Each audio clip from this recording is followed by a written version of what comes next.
So,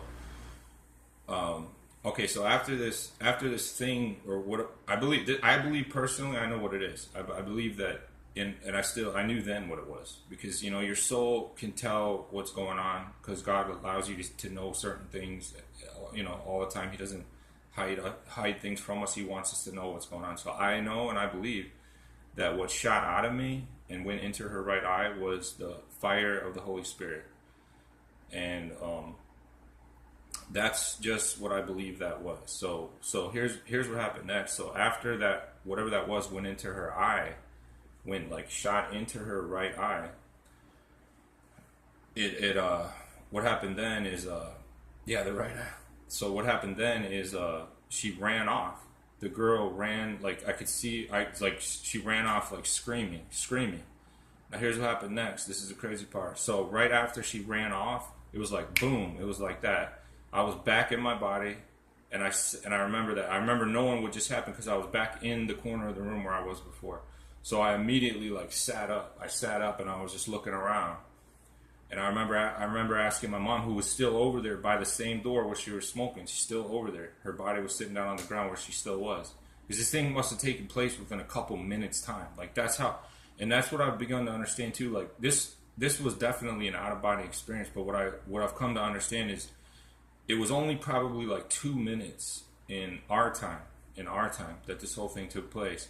But in out of your body, when you're in that spiritual realm or whatever that is, time goes by much, much slower, because all the stuff that happened during that time, I would say, if I could apply it to our time, I would say it would probably be like close to 10 minutes, close to 10 minutes. But when I went back into my body, the whole experience that I had was only like 2 minutes for people that are in this world, like this realm. So my mom was just finishing her cigarette. Like all that happened while she was smoking, and then when I'm in my body now, looking over at her, she's like just finishing. And I remember I asked her, I looked over at her from the corner there where I was sitting up, and I said, "Mom, you're never gonna believe what just happened." And she looked at me kind of like what are you talking about? Because I mean, from her perspective, I was just over there being totally quiet, just laying down, in the corner of the room, and I told her the story. I told her exactly what I had just seen. But here's the interesting thing. Before I went, right after the whatever, the Holy Spirit, the fire of the Holy Spirit went into her eye. Right after that, right when I got shot back into my body, I heard a scream.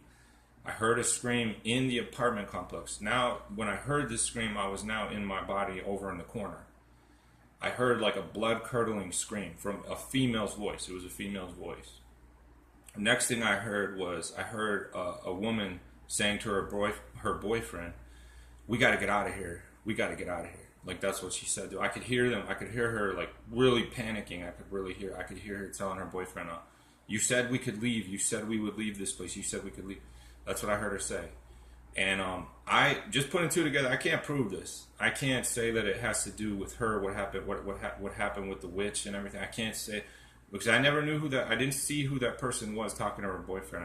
I never did see who that was. But it happened right after my experience. I heard a blood curdling scream, and then I heard a girl telling her boyfriend, like, "We got to get out of this place. You promised me we would leave. You promised. You promised." Like she was freaking out, and I personally believe it might have been her, like that, and it sounded like a younger girl's voice, like a 20 something year old girl's voice. I personally believe that might have been her, who was the witch that I saw at the door. Now, how is that possible?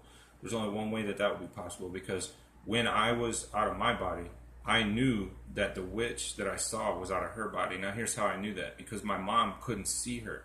I could see her from where I was standing in the room, but my mom couldn't see her. She didn't even know she was there. She was just puffing away on her cigarette, and right next to her, there's this witch in a dark with dark makeup on and with a robe on, like a dark bluish purplish robe. That's the best way. That's the color that I saw. It wasn't black. It was like purplish. That was her robe color. Dark though, like more like a dark blue kind of.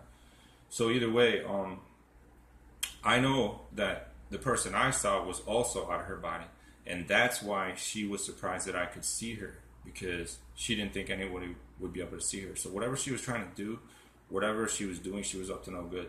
I don't know. Was she trying to put a curse in there? I don't know what she was up to. But point is God put me out of my body for that moment, and launched something out of me into this girl's right eye, this witch's right eye, and then she runs off screaming, and then I go over to and then I get shot back into my body, and then I sit up, and then I hear an actual scream with my physical body, with my ears.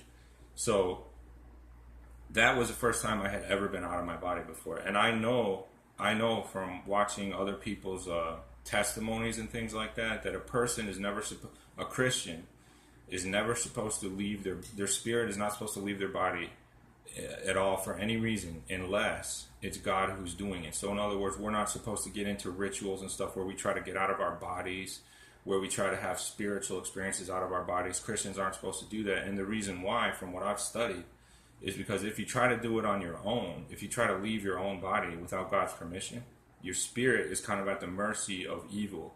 And some people claim and have claimed that it has happened where people's souls have actually been kind of like kidnapped, I guess you could say, or snatched and brought somewhere because they themselves, without God's permission, decided they were going to leave their body, and they left their souls out in the open.